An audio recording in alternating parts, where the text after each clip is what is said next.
नमस्ते। हम उपस्थित हैं आपके समक्ष अपनी अगली कक्षा में और आज की जो हमारी कक्षा है उसका शीर्षक है एक टोकरी भर मिट्टी कहानी, जो माधवराव सप्रे जी की कहानी है। अब इस कहानी में खास क्या है, इस कहानी की कथा वस्तु क्या है, कहानी में पात्र कितने हैं, कहानी का आदर्श क्या है, कहानी में विशेष तथ्य क्या है, ये सारी बातें हम आज देखने वाले हैं। कहानी छोटी सी है, रोचक कहानी है और अगर कोशिश करिए कि इस कहानी को आप स्वयं पढ़ भी लीजिए। बाकी आपके परीक्षा के दृष्टिकोण से जो भी महत्वपूर्ण है वो मैं आपको सारा बताऊंगी यहाँ पर। कहानी के विषय में सबसे पहले समझ लेते हैं कि ये जो कहानी है आज के यथार्थ से जुड़ी हुई है और कहानी में एक असहाय बुजुर्ग महिला की वेदना दिखाई गई है। अपनी मिट्टी से प्रेम का संदेश दिया गया है। जमींदार का हृदय परिवर्तन दिखाया गया है। आधुनिकतम शोधों के आधार पर इस कहानी को प्रथम मौलिक कहानी माना गया। अधिकांश विद्वान प्रथम मौलिक कहानी इसको मानते हैं। जो आधुनिक शोध हुए, जब कहानियाँ किस्सा गोई में चल रही थी तब माधवराव सप्रे जी कहानियों में एक नया दृष्टिकोण लेकर उतरते हैं। कहानियों के क्षेत्र में कैसे, किस्सा गोई का मतलब एक था राजा एक थी रानी, दोनों मर गए, ख़त्म कहानी। ठीक है, तो ये वाली कहानियाँ जब चल रही थी, जो कहानियाँ बन रही थी वो राजा रानी पर ही बनती थी, या राजकुमार या राजकुमारी, ऐसी कहानियाँ चल रही थी। लेकिन उनमें आदर्शवाद, जो अंत होता था कहानियों का, उसमें आदर्शवाद का संदेश होता था। लेकिन माधवराव सप्रे ने क्या किया, माधवराव सप्रे ने कहानियों में नया दृष्टिकोण रखा, कहानियों में आदर्शवाद की स्थापना की, लेकिन यथार्थ से जोड़ दिया। यथार्थ की भूमि से उठकर आदर्श तक यहाँ कहानियाँ पहुँचने लगी। ऐसा नहीं है कि राजा रानी का खेल हुआ, राजा रानी की कहानियाँ हुई, उसके बाद फिर जो कहानी है उसमें एक आदर्शवाद दे दिया कि राजा को ऐसा नहीं करना चाहिए था, या दुष्ट राजा, या इसमें माधवराव सप्रे ने जो उस समय का यथार्थ था, जो हो रहा था, समाज की जो भी भावनाएं थी, उनसे जोड़ दिया कहानी को और आदर्शवाद इसमें स्थापित किया, लेकिन यथार्थ से उठकर। ठीक है, यथार्थ की भूमि से उठकर आदर्शवाद स्थापित होता है। तो चलिए देखते हैं एक टोकरी भर मिट्टी में क्या है खास। यह कहानी मानवता और प्रेम का संदेश देती है। एक दंभी जमींदार को गरीब विधवा महिला द्वारा विवेक और करुणा का पाठ पढ़ाया जाता है इस कहानी में। जैसा कि मैंने आपको बताया, तो मानवता और प्रेम का संदेश है इस कहानी में।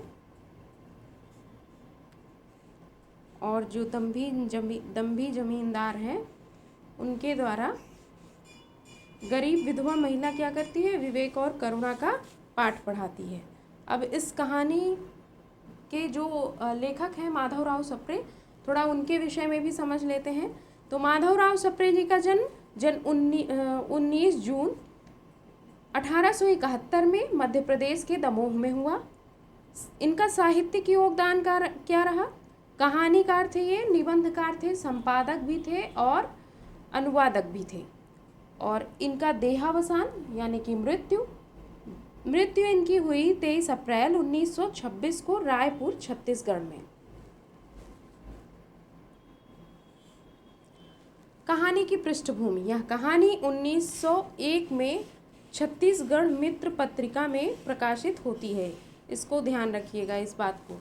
अधिकांश विद्वान इसे हिंदी की प्रथम मौलिक कहानी मानते हैं। यह आदर्शवादी कथा है। कहानी में संवेदना देखिए, विधवा की पीड़ा को दिखाया गया है। एक बूढ़ी विधवा जो अपने बहू और पुत्र को खो चुकी है, उसकी पीड़ा को इस कहानी में दिखाया गया। अभी मैं आपको कथासार सुनाऊंगी। शोषण का चित्रण किया गया है। जमींदार द्वारा विधवा का शोषण होता है और उसकी झोपड़ी को जमींदार हटवाना चाहता है। आदर्शवाद यहाँ दिखाया गया है। आदर्शवाद में कहानी में हृदय परिवर्तन और मानवता का संदेश।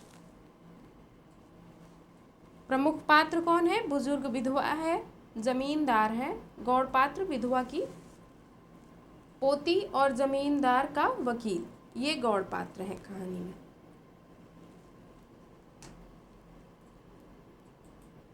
अब हम जो हमारी कहानी का कथासार है उसको समझेंगे। तो कहानी शुरू होती है, एक ज़मींदार को दिखाया जाता है। किसी श्रीमान ज़मींदार की एक हवेली है, ठीक है।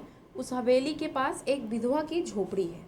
ज़मींदार को अपने महल के का हाता जो होता है उसको, हाता जानते हैं, बागीचा समझिए, छोटा बागीचा जिसको हम लोग लॉन बोलते हैं। तो ज़मींदार को अपने महल का हाता झोपड़ी तक बढ़ाने की इच्छा हो जाती है। अब जो ज़मींदार हैं उन्होंने विधवा को कई बार समझाया, जो बूढ़ी विधवा रहती हैं उनको कई बार समझाया कि आप यहाँ से जाइए अपनी झोपड़ी को लेकर। लेकिन जो बूढ़ी औरत रहती है, बूढ़ी विधवा रहती है, वो तैयार नहीं होती। क्यों तैयार नहीं होती?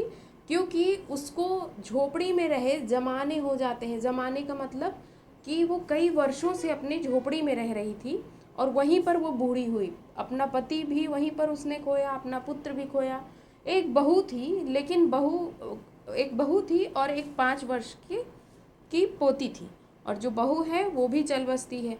अब बचती है उस विधवा बूढ़ी के पास एक उसकी 5 वर्ष की पोती, जो उसका सहारा है। अब यहाँ ज़मींदार तो कई सारे विकल्प अपनाते हैं, कई सारे हथकंडे लगाते हैं, लेकिन वो बूढ़ी औरत नहीं मानती है। कोई निष्कर्ष नहीं निकलता। तो जो ज़मींदार हैं वो अब कानूनी कार्यवाही से उस वृद्ध विधवा को निकाल देते हैं। उस वृद्ध विधवा की झोपड़ी ले लेते हैं और अपना जो हवेली का हाता है महल का, उसको वृद्ध विधवा की झोपड़ी तक ले जाते हैं। अब झोपड़ी टूटने का काम आ जाता है। जब विधवा वहाँ से हट जाती है तो पड़ोसियों की तरह किसी तरीके से अपना गुजर बसर करने लगती है अपनी पोती को लेकर। एक दिन विधवा एक टोकरी लिए हुए उस झोपड़ी में पहुंचती है जहां ज़मींदार का हाता बन रहा है, झोपड़ी को गिराया जा रहा है। अब ज़मींदार सबको काम बताता रहता है, सारे मजदूर काम कर रहे हैं।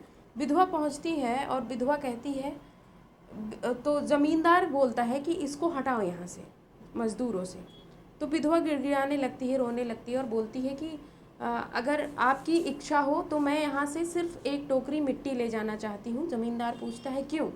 तो विधवा बोलती है कि इसलिए क्योंकि जो मेरी पोती है वो खाना कई दिनों से नहीं खा रही है, जब से वो झोपड़ी हम लोगों ने छोड़ी है, ठीक है। जब से उसने झोपड़ी को छोड़ा है तब से वो खाना नहीं खा रही है। और ये मैं सोच रही थी, वो अपने घर चलने की हट करती है, और मैंने सोचा कि एक टोकरी भर मिट्टी यहाँ से अगर ले जाऊँ और चूल्हा बना लूँ उस मिट्टी से, तो हो सकता है जो मेरी पोती है वो क्या करने लगे, खाना खाने लगे।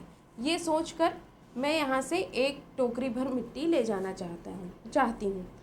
वो बहुत रोती है, गिड़गिड़ाती है। ज़मींदार उसको इजाज़त दे देता है कि ठीक है, तुम एक टोकरी भर मिट्टी ले जाओ।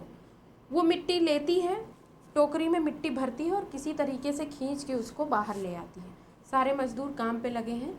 वो ज़मींदार से बोलती है गिड़गिड़ाती हुई कि अगर आप इसको उठवा दीजिए तो बहुत अच्छी बात है, मैं अपने सर पे लेकर चली जाऊंगी। अब सारे मजदूर काम कर रहे हैं, सब दूर हैं। तो ज़मींदार सोचता है कि लाओ मैं ही उठा देता हूँ। और जब वो हाथ लगाता है टोकरी को मिट्टी उठाने के लिए, टोकरी में रखी मिट्टी को, तो वो मिट्टी को उठा नहीं पाता। और जो ज़मींदार है वो कई बार प्रयास करता है लेकिन मिट्टी नहीं उठा पाता। इसके कारण क्या होता है, जो वृद्ध महिला है, जो वृद्ध विधवा महिला है, वो बोलती हैं कि आप से एक टोकरी मिट्टी नहीं उठाई जा रही है, मतलब आप एक टोकरी मिट्टी का भार नहीं उठा सकते। तो मेरी झोपड़ी में तो हज़ारों टोकरी मिट्टी हैं, आप पूरी ज़िंदगी उनका भार कैसे उठाओगे? और ये वचन सुन के जो ज़मींदार होते हैं उनका हृदय परिवर्तन हो जाता है। कहानी का कथासार यही है। मैंने आपको पात्र बता दिए। अब देखते हैं, कथासार भी मैंने बता दिया, कहानी संदेश क्या दे रही है। कहानी का संदेश है मानवता का संदेश। ज़मींदार का हृदय परिवर्तन और विधवा के प्रति करुणा। लचर कानून व्यवस्था को दिखाया गया है। वकीलों द्वारा कानून का दुरुपयोग कर विधवा को उसकी झोपड़ी से बेदखल करना, ये ज़मींदार करवाता है। मिट्टी से प्रेम, विधवा की मिट्टी से जुड़ाव और उसी की मिट्टी से चूल्हा बनाने की कोशिश। ये कहानी का संदेश है। कहानी के संदेश 3 संदेश देती है। मानवता का संदेश, लचर कानून व्यवस्था दिखाई जाती है और मिट्टी से प्रेम। कहानी का महत्व। कहानी, प्रारंभिक कहानी एक प्रमुख हिंदी कहानीकार का प्रारंभिक काम सामाजिक चेतना, शोषण और मानवता पर ध्यान दिलाती है।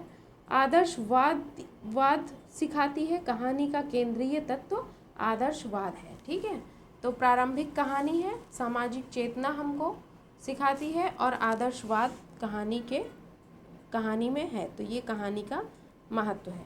कहानी का विश्लेषण एक बार देख लीजिए। विषय क्या है कहानी का? प्रेम, मानवता, वर्ग संघर्ष। संरचना, गरीब बूढ़ी विधवा और दम्भी जमींदार का टकराव। और संदेश क्या है? विवेक और करुणा का महत्व। ये मैंने आपको पहले ही बता दिया। तो ये थी हमारी आज की कहानी, जो छोटी सी है और बहुत अच्छा संदेश लेकर आपके समक्ष ये कहानी आई है। माधवराव सप्रे ने नया दृष्टिकोण रखते हुए इस कहानी को लिखा। तो आप इस कहानी को ज़रूर पढ़िए और जो आपके यहाँ छोटे बच्चे हों उनको ज़रूर सुनाइए। तो चलिए फिर हम मिलते हैं अपने नए शीर्षक के साथ। तब तक के लिए धन्यवाद। पढ़ते रहिए, मुस्कुराते रहिए।